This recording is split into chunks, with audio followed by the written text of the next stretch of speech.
Hello friends, मेरा नाम है राजेश जायसवाल और आप देख रहे हैं स्टडी मोटिवेशन चैनल जहां हम लोग एनसीईआरटी के बुक्स को कवर करते हैं। तो दोस्तों, आज मैं एक नया सीरीज लेकर आया हूं जिसमें हम लोग इम्पोर्टेंट क्वेश्चन के बारे में चर्चा करेंगे।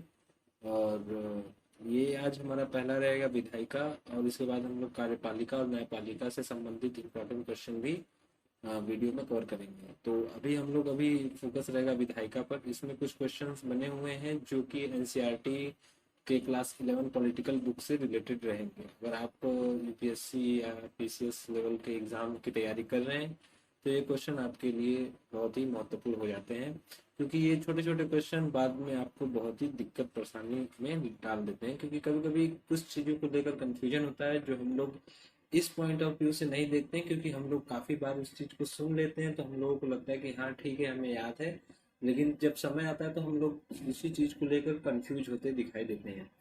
तो मैं उम्मीद करूंगा कि मैं आपको इसमें कम समय में ज़्यादा से ज़्यादा बातों को आप तक पहुंचा पाऊँ। अगर आप हमारे वीडियो पर या चैनल पर नए हैं तो प्लीज़ इसे सब्सक्राइब करिए और अपने दोस्तों के साथ भी शेयर करिएगा। तो चलिए, बिना किसी देरी के हम लोग इसे शुरू करते हैं। तो ठीक है, यहाँ पर क्वेश्चन नंबर वाइज दिए रहेंगे तो हम लोग काउंटिंग करते हुए चलेंगे। Question number 1 2 3 4। ओके, तो सबसे पहले मैं इसे ऊपर कर लेता हूँ।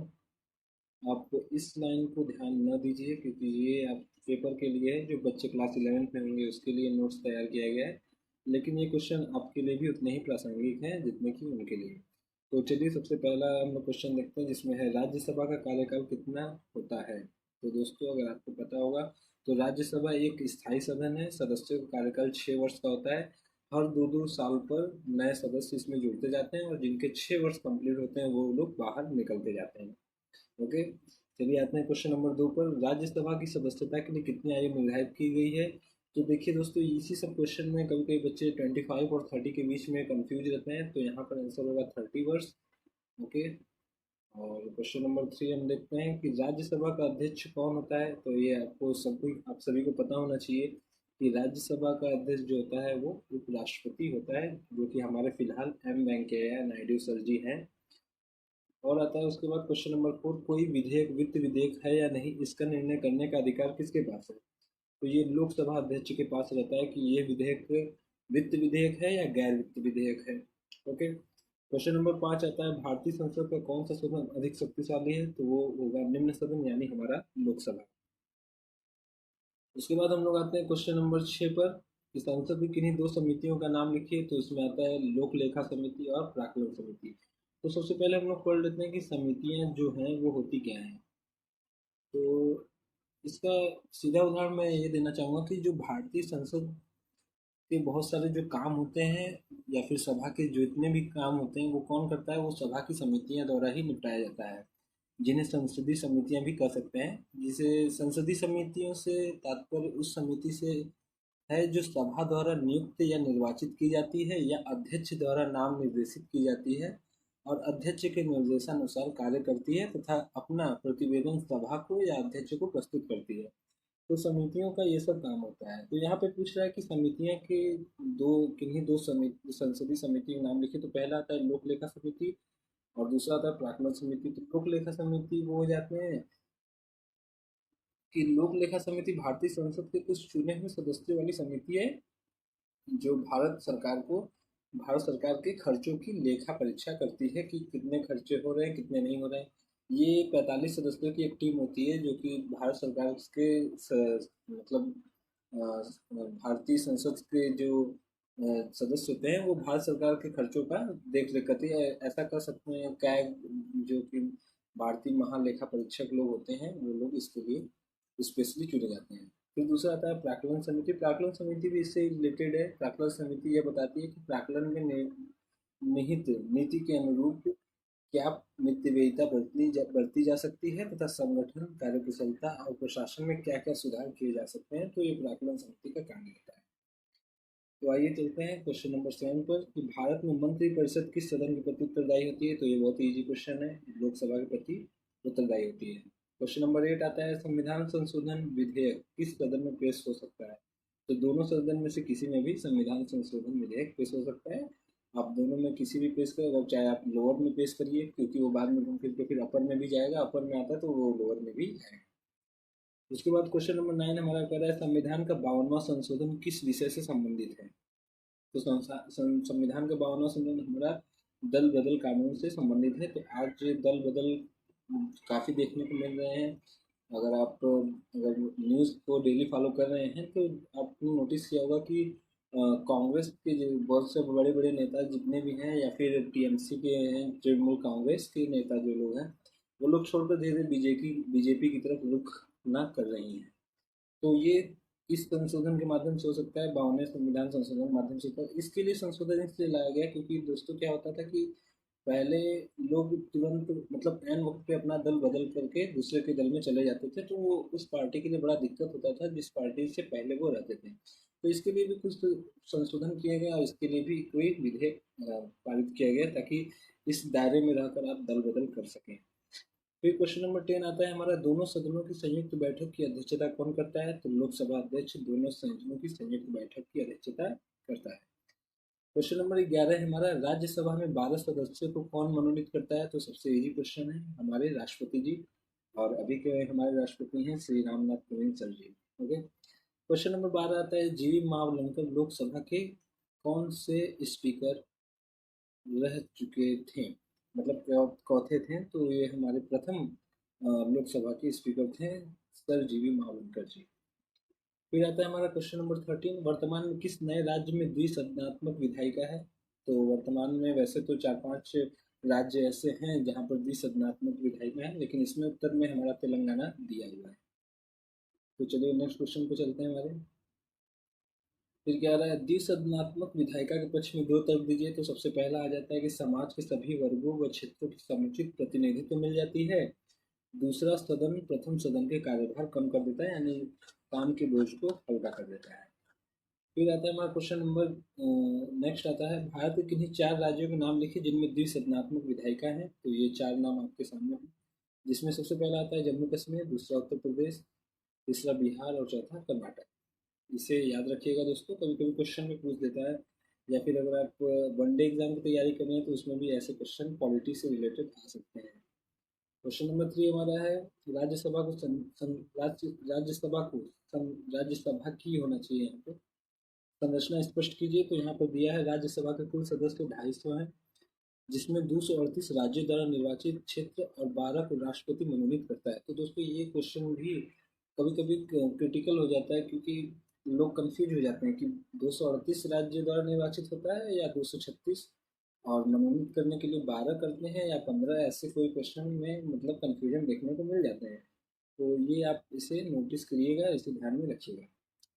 फिर आता है नेक्स्ट क्वेश्चन में कि लोकसभा की 2 विशेष शक्तियों का उल्लेख कीजिए। तो पहला है धन विधेयक पेश करना और दूसरा मंत्रिपरिषद पर नियंत्रण करना। तो ये लोकसभा की 2 विशेष शक्तियाँ होती हैं कि धन विधेयक यही पेश कर सकते हैं। फिर नेक्स्ट हमारा क्वेश्चन आता है 5वां, वित्त विधेयक और गैर विधेयक में क्या अंतर है। तो बहुत ही ईजी सा क्वेश्चन है, जो पढ़ा है वो तो बता ही लगा आराम से कि संविधान में संशोधन के लिए या सामान्य विधेयकों को गैर वित्त विधेयक कहते हैं, जबकि धन संबंधी विधेयकों को वित्त विधेयक कहते हैं, जैसे कर लगाने का प्रस्ताव या बजट। ओके। फिर आता है हमारा क्वेश्चन नंबर 6, नेक्स्ट जो है मिलान करने के लिए कि राज्यसभा में मनोनीत सदस्य, अभी हम लोगों ने पढ़ा कि राज्यसभा में मनोनीत सदस्य 12 हैं। फिर निम्न सदन हम लोग हमेशा लोकसभा को कहते आ रहे हैं निम्न सदन। अपर सदन जो होता है, अपर हाउस हमारा राज्यसभा है, और लोकसभा में मनोनीत सदस्य जो हैं वो 2 होते हैं राष्ट्रपति के द्वारा। ओके। चलिए आइए नेक्स्ट क्वेश्चन देखते हैं। 7वां आता है, दल बदल से क्या अभिप्राय है। तो होता है जब कोई सदस्य स्वेच्छा से दल की सदस्यता से त्यागपत्र दे और दल की सदस्यता और दूसरे दल की सदस्यता ग्रहण कर ले, उसे दल बदल कहते हैं। और मुझे उम्मीद है कि आप इसके बारे में ज़्यादा जानते हैं।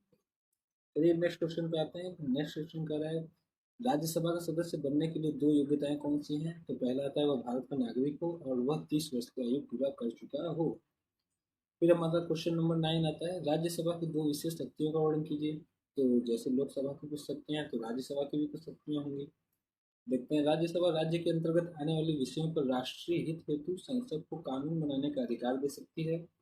और दूसरा है हमारा, राज्यसभा किसी भी नई अखिल भारतीय सेवा का राष्ट्र के हित में गठन कर सकती है। तो ये हमारे राज्यसभा की दो विशेष पावर होते हैं। क्वेश्चन नंबर 10 हमारा आता है, किन परिस्थितियों में संसद का संयुक्त अधिवेशन बुलाया जाता है? तो जब दोनों सदन में मतभेद हो तब वहां पर हम लोग संसद का संयुक्त अधिवेशन बुलाते हैं। अब आइए देखते हैं। नेक्स्ट क्वेश्चन हमारा है कि संसद की आवश्यकता महत्व स्पष्ट कीजिए। तो आवश्यकता महत्व क्यों है हमारे संसद की? तो पहला है विधि निर्माण, जितने भी नियम कानून बनाए जाते हैं संसद के द्वारा ही बनाए जाते हैं। दूसरा बजट पारित करना, जो भी हमारे साल के अंत में या नए साल के मतलब एक ईयर में जो भी बजट पास किया जाता है वो सदन के द्वारा ही होता है। थर्ड आता है सरकार को नियंत्रण रखना, विधान संसद द्वारा ही सरकार पर नियंत्रण रखा जाता है। अगर सरकार गलत कार्य कर रही है या सही से देश नहीं चला पा रही है तो हम लोग वहाँ पर जो भी जितने भी जो संसद है वो सरकार को नियंत्रण कर सकती है, उन पर महाभियोग भी लगा सकती है। फिर लास्ट है हमारा संविधान में संशोधन करना भी संसद का कार्य है। तो अब हम लोग आते हैं नेक्स्ट क्वेश्चन में कि लोकसभा सदस्य बनने के लिए क्या योग्यताएं होनी चाहिए। बहुत इजी क्वेश्चन है। तो यहाँ देखिए दोस्तों, एक क्वेश्चन यहाँ पर भारत का नागरिक होना चाहिए पहला। दूसरा 25 वर्ष। अब देखिए दोस्तों, बहुत सारे बच्चे कंफ्यूज होते हैं कि 30 वर्ष, लेकिन 30 वर्ष किसके लिए होना चाहिए? राज्यसभा के लिए। और लोकसभा के लिए 25 वर्ष। तो यही छोटी छोटी कंफ्यूजन बाद में दिक्कत पैदा करती है। थर्ड हमारा है पागल व दिवालिया न हो, और चौथा किसी लाभप्रद सरकारी पद पर न हो। ओके, आइए नेक्स्ट क्वेश्चन देखते हैं। भारत में कानून निर्माण प्रक्रिया के कोई 4 चरण बताइए। तो इसमें हम लोग प्रथम वाचन, द्वितीय वाचन, तृतीय वाचन से होते हुए गुजरते हैं। तो मैं समझा देता हूँ। जो प्रथम वाचन होता है हमारा, वो विधेयक को सदन में रखने की अनुमति प्राप्त करना रहता है। जो भी आपको नियम कानून बनाने हैं वो पहले उसकी हमें क्या लेनी होती है? अनुमति लेनी होती है। तो वो प्रथम वाचन के अंतर्गत होता है। द्वितीय वाचन में क्या होता है कि हम लोग किस मतलब उस विधि को क्यों लाना चाह रहे हैं, उसका उद्देश्य क्या है, इस पर वो क्या होता है? चर्चा होता है। तो द्वितीय वाचन के अंतर्गत हम लोग उस विधि को लाने के उद्देश्य और महत्व के बारे में हम लोग चर्चा करते हैं। और हमारा जो तृतीय वाचन होता है उसमें क्या होता है कि ये जो विधि रहती है या फिर जो क्या कह सकते हैं कि मतलब जो भी चर्चा होता है उससे क्या किया जाता है? दूसरे सदन में हम लोग को भेजा जाता है। जैसे मान लीजिए कोई विधेयक या कोई नियम कानून बनाने हैं तो लोकसभा में उससे पहले प्राप्त मतलब उनसे अनुमति ली जाती है लोकसभा अध्यक्ष से। फिर वहाँ चर्चा किया जाता है। अगर वो ठीक लगता है तो हम लोग क्या करते हैं, उसे राज्यसभा की तरफ ट्रांसफर कर देते हैं।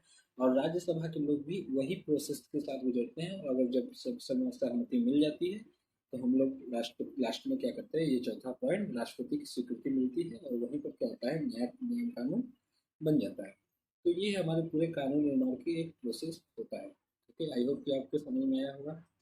आइए लास्ट नहीं है, ये कुछ चित्र टाइप का दिया गया है।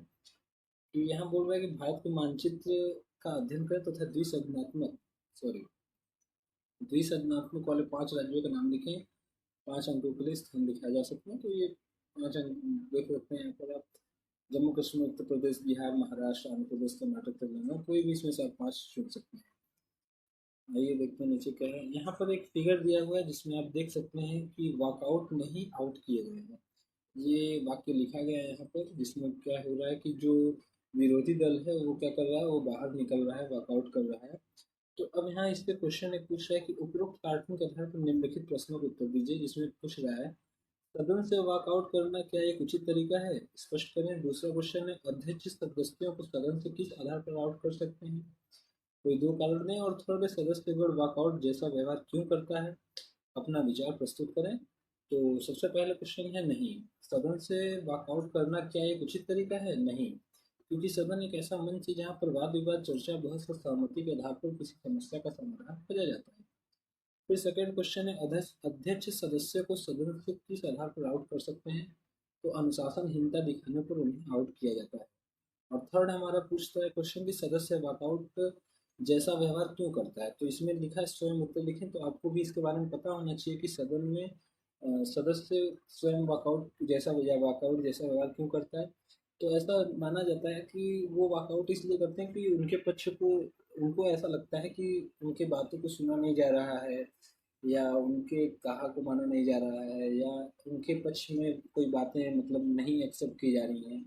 तो इसलिए वो लोग ये सब छोड़कर एक तरीके से अपने आप को हारा हुआ महसूस करते हैं और वो लोग वॉकआउट कर जाते हैं। आई होप कि आप इसे समझ गए होंगे। फिर आता है हमारा क्वेश्चन, लोकसभा कार्यपालिका को राज्यसभा की तुलना में क्यों कारगर ढंग से नियंत्रण में रख सकती है। अब यहाँ पर देखिए क्या आता है, लोकसभा कार्यपालिका को राज्यसभा की तुलना में क्यों कारगर ढंग से नियंत्रण रख सकती है। तो इसका आंसर है पहला, अविश्वास प्रस्ताव के द्वारा। ठीक है। दूसरा, मंत्रिपरिषद लोकसभा के प्रति उत्तरदायी होती है, क्योंकि मंत्रिपरिषद जो हमारी जितनी भी रहती है सब लोकसभा के प्रति उत्तरदायी होती है, इसलिए राज्यसभा की तुलना में अधिक कारगर ढंग से नियंत्रण कर सकती है। थर्ड आता है, जनता द्वारा चुने प्रतिनिधि होते हैं लोकसभा में, और लोकप्रिय सदन भी लोकसभा होता है। और लोकसभा में हमारे सदस्यों की संख्या भी अधिक होती है, जो कि इस टाइम है 552। ओके, सॉरी 552, मतलब कि एक बनाया गया है लिमिट, लेकिन फिलहाल है 545। देखिए मैं भी कंफ्यूज हो गया।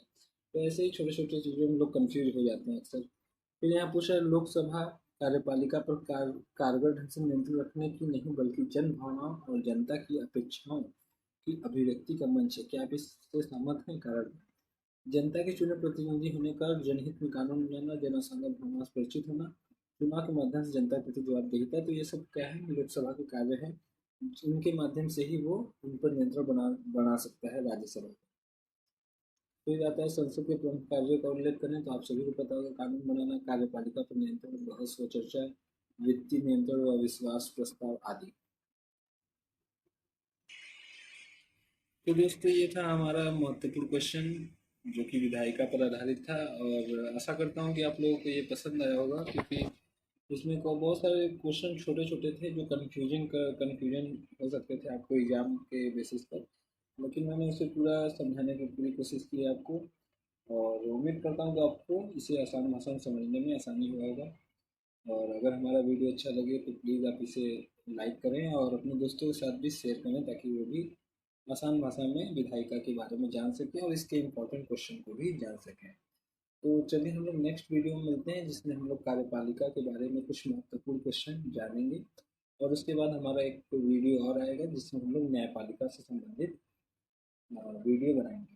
अगर कोई डाउट हो या कोई क्वेश्चन आपको पूछना हो कार्यपालिका सॉरी विधायिका से संबंधित, तो आप हमें प्लीज़ कमेंट बॉक्स में बताएं, और ज़रूर बताएं कि आपको ये वीडियो कैसा लगा। और अगर कोई अन्य डाउट भी हो जो कि एनसीईआरटी बुक्स कवर से रिलेटेड, तो वो भी आप मुझसे कमेंट बॉक्स में पूछ सकते हैं। अन्य वीडियो देखने के लिए आप हमारे डिस्क्रिप्शन में जाइए, और एनसीईआरटी के प्लेलिस्ट में जाकर आप हमारे अन्य वीडियो को भी देख सकते हैं। चलिए मिलते हैं नेक्स्ट वीडियो में, तब तक के लिए जय हिंद, जय भारत।